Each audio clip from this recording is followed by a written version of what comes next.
अभी हम श्री राहुल गांधी जी की प्रेस कॉन्फ्रेंस देख रहे थे। उसको देखने के बाद मन में यह विचार उत्पन्न होता है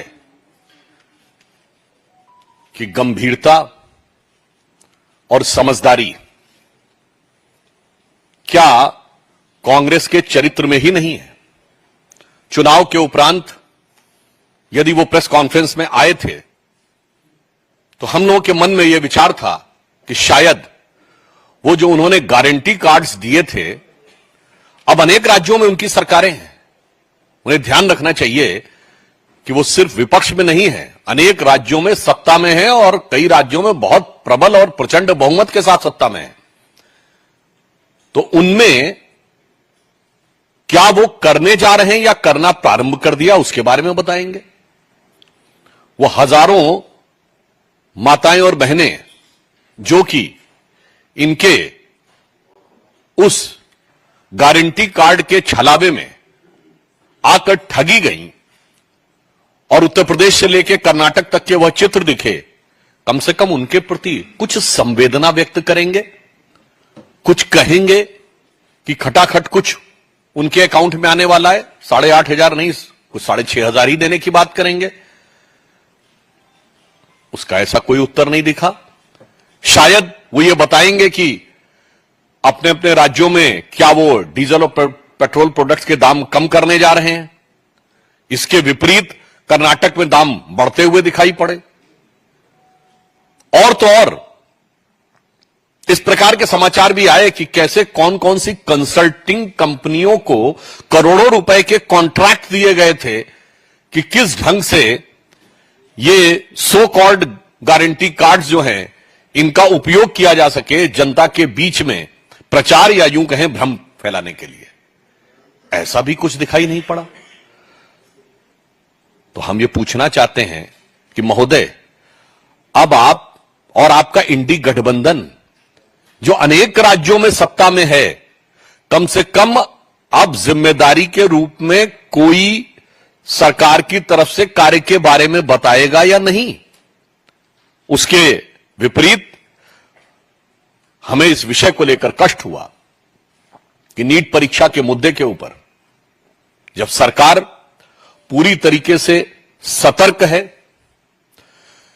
संवेदनशील है, सरकार इस विषय को लेकर संकल्पबद्ध है कि लाखों छात्रों के साथ किसी भी प्रकार का अन्याय नहीं होने दिया जाएगा। इसके लिए सरकार के मन में संवेदनशीलता भी है और सारी परिस्थितियों के ऊपर गहराई से नजर रखने की सतर्कता भी है। और इसमें जो जो लोग संलिप्त पाए जाएंगे उनके विरुद्ध कार्रवाई में कठोरता भी होगी।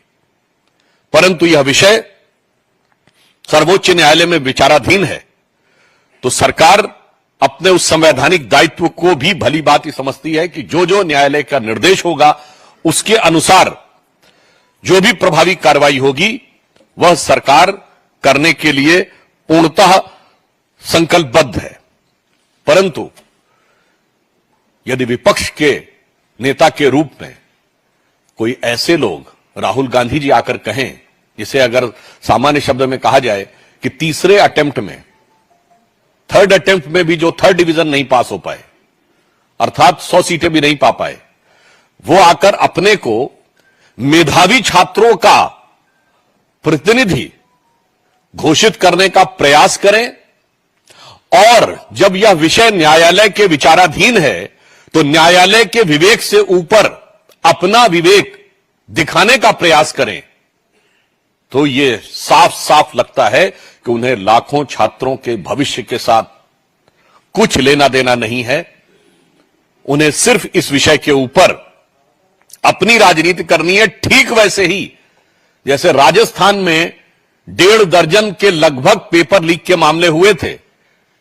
श्री राहुल गांधी जी ने एक शब्द उसके बारे में कभी बोला था और इतना ही नहीं, आप सबको ध्यान होगा वहां के मुख्यमंत्री जी तो एक बार इस विषय के ऊपर व्यंग और कटाक्ष के लहजे में बोल दिए थे, नहीं मुझे सब कुछ पता लग जाता है, मैं तो जादूगर हूं।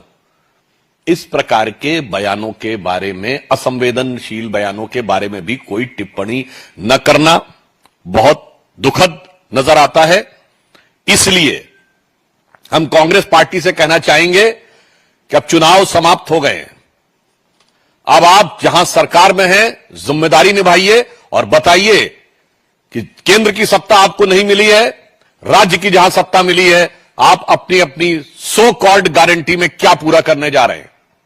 और इस विषय के ऊपर जब मामला न्यायालय में विचाराधीन है, अपने को सुप्रीम कोर्ट से बड़ा साबित करने का प्रयास मत करिए। सरकार की तरफ से हम जब पुनः इस विषय को रेखांकित करना चाहते हैं कि हम पूरी संवेदनशीलता के साथ, सतर्कता के साथ, एक भी छात्र के भविष्य के साथ खिलवाड़ नहीं होने देंगे और सभी छात्रों को समुचित न्याय भी सुनिश्चित करेंगे। अब हमारे सहयोगी पार्टी के प्रवक्ता श्री शहजाद पूनावाला जी अपने विचार व्यक्त करेंगे। धन्यवाद सुधांशु जी। मित्रों, आज मैं केवल भारतीय जनता पार्टी के